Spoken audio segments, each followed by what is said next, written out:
पेरन पहजल खां दिल बर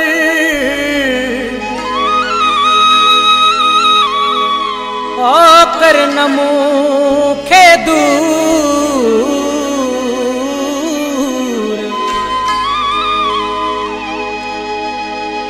प्यार तुझे में प्यारा मां ॾाढो आहियां मजबूर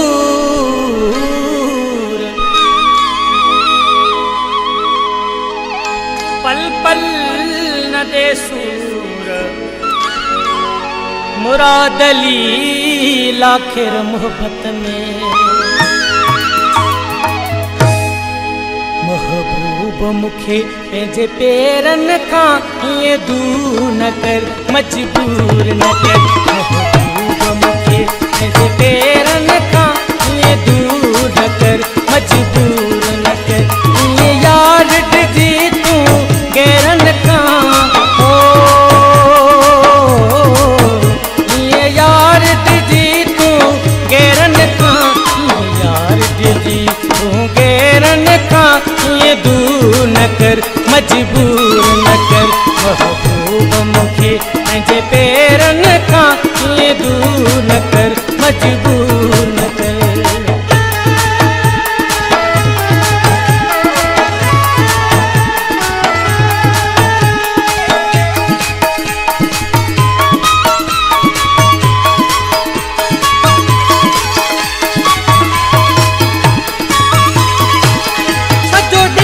सफर जा यार थकल अची सो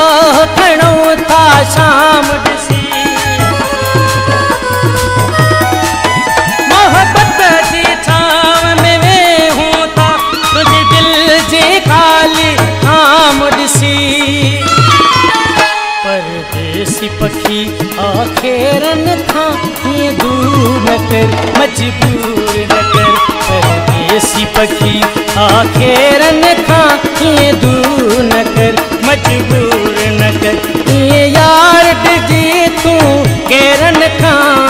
ओ ईअं यार ॾिजी तूं गैरन खां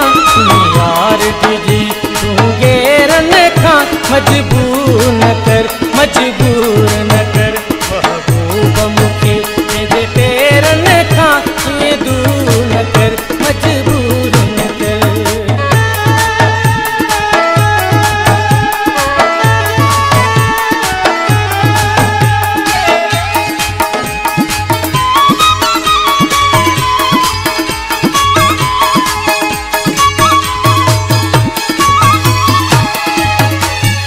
पंहिंजे यार अगर तो मौत अची तूं पाण अची मुहड़ो ॾिसंदे कल ठीक हुयो अॼु छा थी वियो इहा ॻाल्हि अची ॿियनि खां पुछंदे वञ हाल पुछी असां जीअरन खां ईअं दूर न कर मजबूर न कर वञ हाल पुछी असां जीअरन खां ईअं दूर न कर मजबूर न कर ईअं यार ॾिजी तूं गैरन खां ओ ईअं यार ॾिजी तूं गैरन खां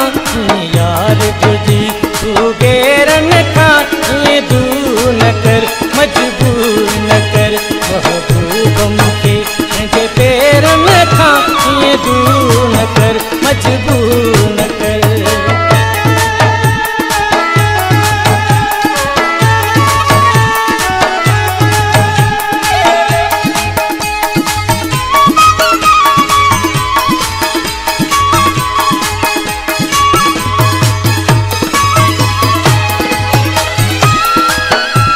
मुराद मिठा मिसकीन ॾिसी हथ पंहिंजो छॾाइण चाहीं थो